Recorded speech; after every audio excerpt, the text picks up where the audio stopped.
مسلمان کا کیا عقیدہ نظریہ سوچ ہونی چاہیے کہ اللہ کے سوا کسی سے جب مدد طلب کی جاتی ہے، اس کے بارے میں کیا عقیدہ ہے؟ ہمارا بنیادی اعتبار سے جو نظریہ اور عقیدہ ہے یعنی اہل اسلام کا، وہ یہ ہے کہ حقیقی مددگار ہر معاملے کے اندر یہ رب العزت جل و علا ہے۔ جب بھی ہم کسی سے مدد طلب کرتے ہیں، چاہے انبیاء کرام علیہم السلام سے کر رہے ہوں، چاہے اولیاء سے کر رہے ہوں، اہل بیت اطہار سے کر رہے ہوں، صحابہ کرام علیہم رضوان سے مدد طلب کر رہے ہوں، ان تمام سے مدد طلب کرتے ہوئے چاہے براہ راست ہم ان کو پکاریں یا ان کا وسیلہ رکھ کر ہم اللہ تبارک و تعالی سے سوال کریں، یعنی ان کو وسیلہ بنا کے اللہ کی بارگاہ میں پیش کریں، دونوں صورتوں میں ہمارا نظریہ اور عقیدہ یہ ہے کہ حقیقی اعتبار سے ہم اللہ تبارک و تعالیٰ کی بارگاہ میں ان کا وسیلہ ہی پیش کر رہے ہوتے ہیں۔ حضرت سیدنا ربیعہ رضی اللہ تعالیٰ عنہ نبی پاک صلی اللہ علیہ وسلم کو رات میں وضو کروایا کرتے تھے تہجد کے وقت،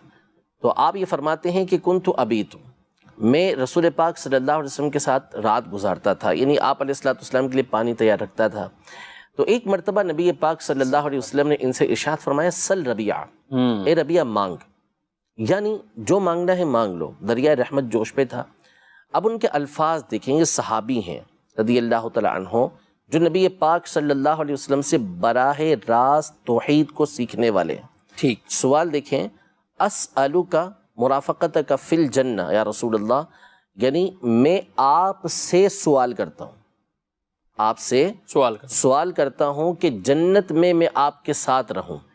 سوال کس سے کیا، مانگا کس سے؟ سوال کرنا ہوتا ہے مانگنا کسی سے، مانگا کس سے؟ نبی پاک صلی اللہ علیہ وسلم سے۔ مانگی کیا چیز؟ جنت کے اندر رفاقت، جنت کے اندر ساتھ۔ نبی پاک صلی اللہ علیہ وسلم نے یہ نہیں ارشاد فرمایا کہ یہ تم کیا کر رہے ہو، شرک کر رہے ہو، مجھ سے مانگ رہے ہو، اور کیسی چیز مانگ رہے ہو، جنت مانگ رہے ہو مجھ سے، بلکہ آپ علیہ السلام نے فرمایا کہ اب تم کثرت سجود کے ساتھ میری مدد کرو۔ یعنی آپ علیہ السلام نے ان کے اس فعل کے اوپر، ان کے اس سوال کے اوپر انکار نہیں فرمایا، بلکہ ان کے اس سوال کو برقرار رکھا، باقی رکھا، اور اس پہ فرمایا کہ اب جنت تو ہو گئی، لیکن کرنا کیا ہے، ساتھ ساتھ اب وہ نہیں ہو جانا کہ آپ بے فکرے ہو جائیں، بلکہ اب آپ نے مزید اللہ تبارک و تعالیٰ کی عبادت کرنی ہے، تو کثرت سجود کے ساتھ میری مدد کرو۔ ابو ہریرہ رضی اللہ تعالیٰ عنہ بارگاہ رسالت میں حاضر ہوتے ہیں اور حاضر ہو کر عرض کرتے ہیں کہ یا رسول اللہ انی سمعت منک حدیثا کثیرا انسا، کہ یا رسول اللہ میں آپ سے بہت ساری حدیثیں سنتا ہوں لیکن پھر میں اس کو بھول جاتا ہوں۔ تو نبی پاک صلی اللہ تعالیٰ علیہ وآلہ وسلم نے ان سے ارشاد فرمایا ابسط رداءک یا ابا ہریرہ، اے ابو ہریرہ اپنی چادر کو پھیلاؤ۔ بارگاہ رسالت میں وہ کیا شکایت کر رہے ہیں، سوال کس چیز کا کر رہے ہیں کہ میں بھول جاتا ہوں، وہ صورت اسی بن جائے کہ یاد رہے۔ نبی پاک صلی اللہ علیہ وسلم نے فرمایا کہ اپنی چادر پھیلاؤ۔ آپ علیہ السلام نے فغرف بیدیہ، اپنے ہاتھوں کو یوں چلو بھرا ہوا میں اور ان کی چادر کے اندر ڈال دیا اور فرمایا فضم، کہ اس کو اپنے سینے سے ملا لو۔ وہ فرماتے ہیں فضممتہ، میں نے ملا لیا، فما نسیت بعد، میں اس کے بعد کسی چیز کو بھولا ہی نہیں ہوں۔ سبحان اللہ۔ حافظہ ایک کیسی چیز ہے، وہ سوال کر رہے ہیں نبی پاک صلی اللہ علیہ وسلم سے۔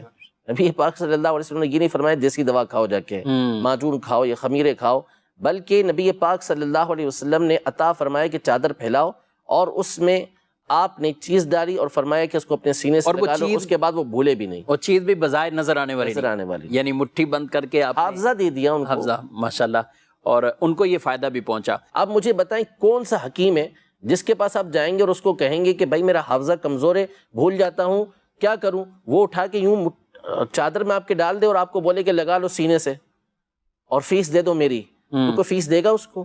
وہ خمیرہ دے گا آپ کو، طرح طرح کی دوائیاں دے گا جس سے آپ کا حافظہ مضبوط ہو، ٹھیک ہے؟ کون ہے ایسا کہ جو کسی شخص کے پاس جا کے یہ کہے کہ میں آپ کے ساتھ جنت کے اندر رہنا چاہتا ہوں؟ ظاہر ہے کہ یہ اسی کو کہا جائے گا کہ جس کے بارے میں یہ اعتقاد ہو کہ اللہ پاک اس کو اس بات کی قدرت دے گا، اللہ پاک کی عطا سے یہ چاہیں تو مجھے حافظہ دے سکتے ہیں، اللہ پاک کی عطا سے چاہیں تو میری جو مصیبت ہے، میری جو پریشانی ہے وہ دور کر سکتے ہیں، مجھے حافظہ عطا کر سکتے ہیں۔